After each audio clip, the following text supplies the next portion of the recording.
Ottoman சாம்ராஜ்யத்தின் முடிவு 1922 November 1 உலகின் மிக நீண்ட மற்றும் வலிமை வாய்ந்த பேரரசுகளில் ஒன்றான ஒட்டமான் சாம்ராஜ்யத்தின் 600 ஆண்டுகால மன்னராட்சி முடிவுக்கு வந்ததாக துருக்கியின் தேசிய சபை அறிவித்தது. இதன் மூலம் ஒட்டமான் பேரரசின் கடைசி சுல்தான் 6ஆம் மெஹமத் பதவி நீக்கம் செய்யப்பட்டார். முதல் உலகப் போரில் ஒட்டமான் பேரரசு மத்திய சக்திகள் அணியில் சேர்ந்து சண்டையிட்டது.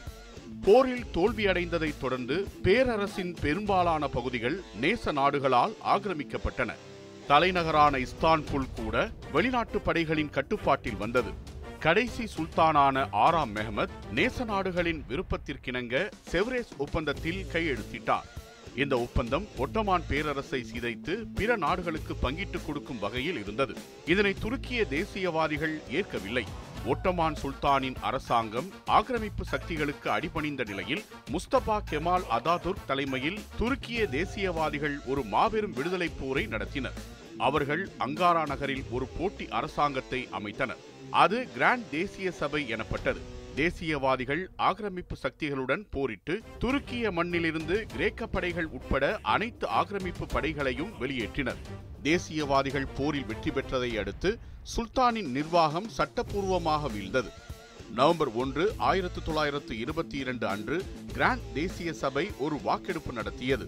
அதில் ஒட்டமான் சுல்தானேட்டை முற்றிலுமாக ஒழிப்பதாகவும் சுல்தானேட்டின் இஸ்தான்புல் அரசாங்கம் சட்டப்பூர்வமற்றது என்றும் அறிவிக்கப்பட்டது. இந்த தீர்மானம் ஒட்டமான் பேரரசின் முடிவை அதிகாரப்பூர்வமாக அறிவித்தது. தனது உயிருக்கு ஆபத்து வரலாம் என்று அஞ்சிய சுல்தான் 6ஆம் மெஹமத் பிரிட்டிஷ் போர்க்கப்பலான HMS மலாயா மூலம் இஸ்தான்புல்லை விட்டு வெளியேறினார்.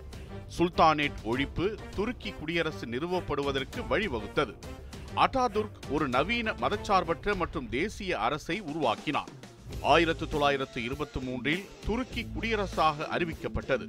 முஸ்தபா கமால் அதாதுர்க் அதன் முதல் அதிபரானார்.